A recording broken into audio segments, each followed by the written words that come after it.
Hello and welcome to week 3, Life Science. Our agenda will look very similar to last week's, where we're looking at the components of life science, the best practices, thinking about inquiry-based learning, looking at the NC standards, but more the unpacking document, not just the standards. And then I'm going to give you a life science example that I actually used in my classroom. So first, the components. So there's 3 major ones for elementary ed, and it's molecules to organisms, and that is kind of broad, but it's basically anything living. So you're first looking at living versus non-living, human body system, cells, plant structure, and life cycles. Then you're looking into ecosystems, which I have to say is one of the harder concepts. You wouldn't think it is, but actually looking at the relationships and the interactions that occur in the ecosystem is challenging for students. Biomes, and then types of organisms, so consumer, decomposer, omnivore, carnivore, all of those. And then heredity is the last one, so inherited versus acquired, offspring, genetics. But those are the components. Now we're going to look at some practices and ones that I really like to use for life science, just because you can't do as many labs or experiments with these concepts. So again, illustrating, we talked about that one last week, but having the students draw and use their prior knowledge, like having them draw a habitat and what they think a rainforest might look like. And it's very interesting to see what types of living versus non-living they might add in there. Second is hands-on learning.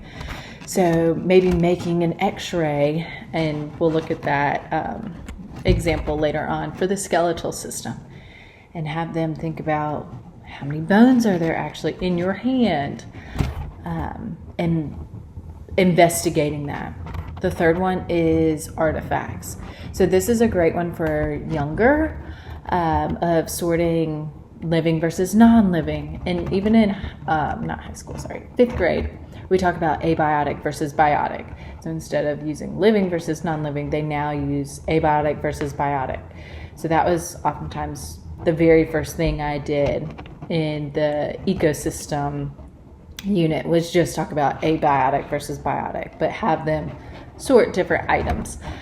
Virtual field trips for ecosystems is amazing. So the North Carolina Zoo has great resources.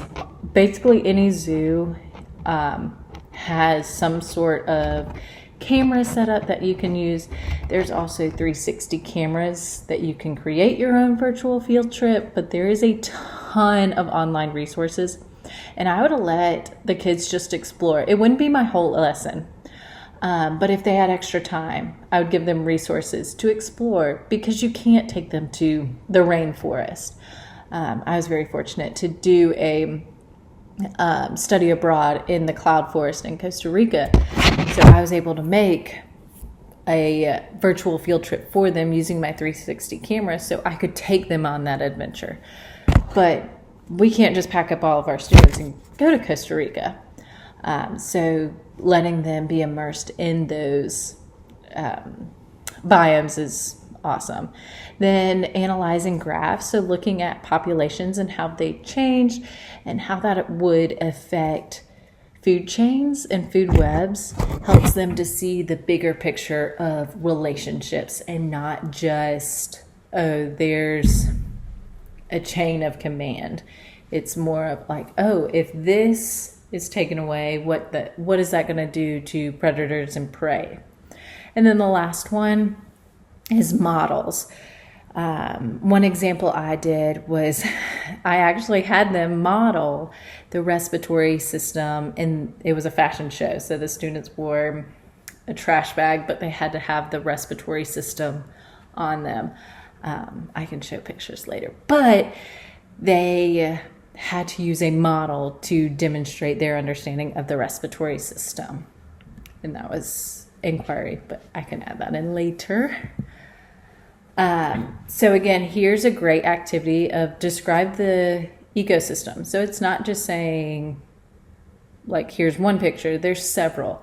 And then here's some guiding questions that the students can either talk amongst each other or a whole group discussion.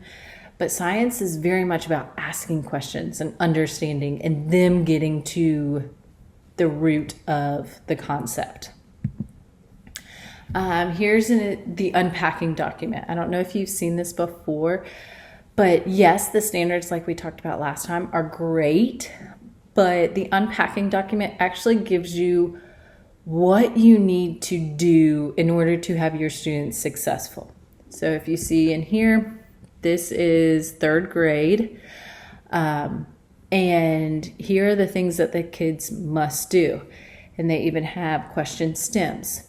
They'll have the vocabulary. They have all of that in here so that you're not like, well, do they need to know this or not really? This gives you exactly what you need to know. While the standards are great, this just gives you a little bit more in-depth understanding of the standards. All right, next is going to be our lesson example. So this is what I used in 5th grade. These are just screenshots from my slides. So have you ever wondered how plants survive without food? Because many times we think food, and I would be like, does that mean that they're eating a cheeseburger? And everyone would laugh, but it's understanding what exactly food is. So then we would talk about it, and this was more of a research-based activity than an investigation or a lab. So again, this was 5th grade, so they've heard about photosynthesis. So I wanted them to be able to come up with one slide that explains photosynthesis. How would you explain photosynthesis to somebody? Because they've all heard the word, but do they truly understand what it means? So I hadn't given them any sort of information, but I wanted them to use their prior knowledge.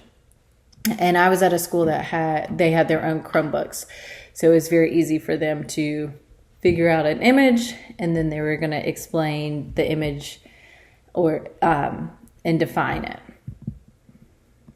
Then we went into producers, and before I did this, I would have students share their pictures, and we would just discuss just seeing the commonality of their findings of their slides. So then we would talk about producers and what exactly is photosynthesis. So if you clicked on this image, it would have a video that explained what photosynthesis is.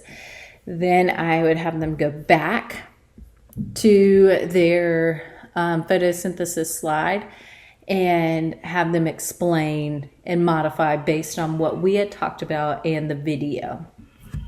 And then we would talk again about what exactly it is. And this is actually a picture of an example from my notebook. I would have them write notes in their science notebook.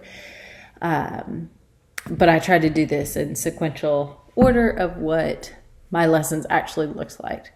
So I would always end the lesson with their vocabulary and what they needed to know for the EOG, and we put it in their notebook so they could refer back to it at any time. So this is just a picture of that. And we had already done decomposers the day before.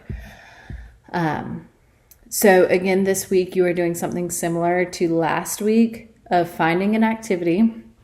You can choose the grade and the concept through AI, but an inquiry-based activity, and then you're going to add in. Like this is more of a research base because I can't show all of the steps of photosynthesis through a model. So you have to get kind of creative and know your content and how students will truly understand it. So based on these lessons, we were able to understand photosynthesis and how it relates to producers in the ecosystem. So again, if you have any questions this week, please let me know, but have a great week.